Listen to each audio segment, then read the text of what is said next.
Hello बच्चों, चलिए प्रश्न समझते हैं। हमारे प्रश्न में बच्चों कुछ कथन लिखे हुए हैं, उनमें से कौन सा कथन सही है हमें बताना है। आइए प्रश्न पढ़ें। रेगिस्तानी पादपों में अनुकूलता के संबंध में निम्न कथनों को पढ़ें तथा सही का चुनाव करें। हमारा पहला कथन है, उनकी पत्तियों की सतह पर मोटी क्यूटिकल परत होती है। दूसरा है, इनके रंध्र गड्ढों में धंसे होते हैं।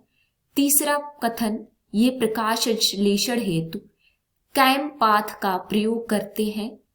चौथा कथन, ये चपटे तने एवं बड़ी पत्तियों वाले होते हैं। और पांचवा कथन है, इनके स्टोमेटा दिन के समय बंद रहते हैं। आइए समझते हैं। बच्चों, सबसे पहले हम अपने प्रश्न की मुख्य अवधारणा को समझेंगे। मुख्य अवधारणा, हमारे प्रश्न में कुछ कथन दिए हुए हैं, उन कथनों में कौन सा कथन सही है हमें बताना है। और यह कथन किसके संदर्भ में है?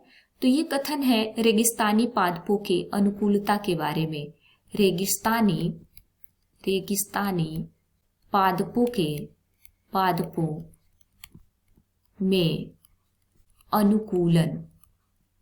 अनुकूलन किस कारण से होते हैं समझेंगे। बच्चों, हम एक एक करके अपने सभी विकल्पों को समझेंगे। हमारा पहला विकल्प था, उनकी पत्तियों की सतह पर मोटी क्यूटिकल परत होती है। क्या होती है? मोटी क्यूटिकल परत।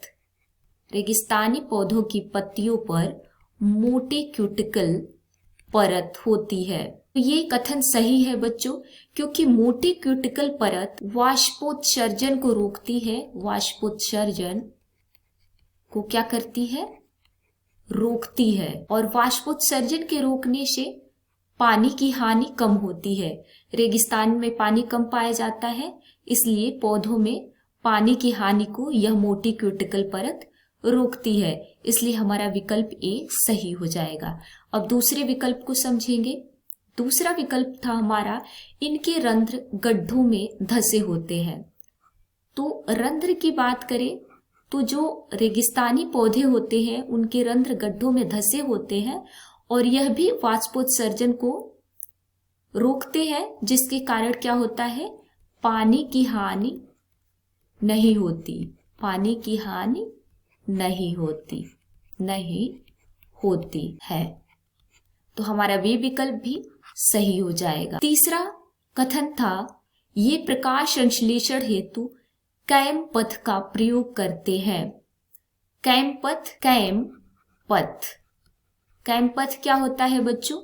तो कैम पथ होता है एक उपापचय पथ होता है। क्या होता है? उपापचय पथ होता है। इस पथ में रंध्र रात के समय खुलता है और कार्बन डाइऑक्साइड के अपचयन का पथ होता है कैम पथ। तो यह भी विकल्प सही होगा। तीसरा कथन था, ये चपटे तने एवं बड़ी पत्तियों वाले होते हैं। तो बच्चों, जो रेगिस्तानी पौधे होते हैं इनकी जो पत्तियां होती हैं, पत्तियां वो छोटी होती है, छोटी और कांटे नुमा होती है। छोटी और कांटे नुमा। और जो तना होते हैं वो मांसल होते हैं। तो हमारा जो कथन चौथा कथन है वो गलत हो जाएगा, क्योंकि इसमें लिखा हुआ है कि बड़ी पत्तियां होती हैं, जबकि रेगिस्तानी पौधे में पत्तियां छोटी और कांटेनुमा होती हैं। चौथा कथन है, इनके स्टोमेटा दिन के समय बंद होते हैं। स्टोमेटा, बात करें स्टोमेटा की, तो जो रेगिस्तानी पौधे होते हैं इनके स्टोमेटा जो होते हैं दिन में बंद होते हैं। दिन में बंद होते हैं और रात में खुल जाते हैं। रात में खुल जाते हैं। ऐसा क्यों होता है? तो पौधे से जल का क्षय न हो, इसके कारण ऐसा होता है। हमारा पांचवा कथन भी सही हो जाएगा। अब विकल्पों को समझें। तो विकल्प में पहला, दूसरा, तीसरा और पांचवा सही होना चाहिए। तो हमारा डी विकल्प सही हो जाता है। पहला, दूसरा, तीसरा और पांचवा विकल्प सही होगा। उम्मीद है आपको प्रश्न समझ में आ गया होगा। धन्यवाद।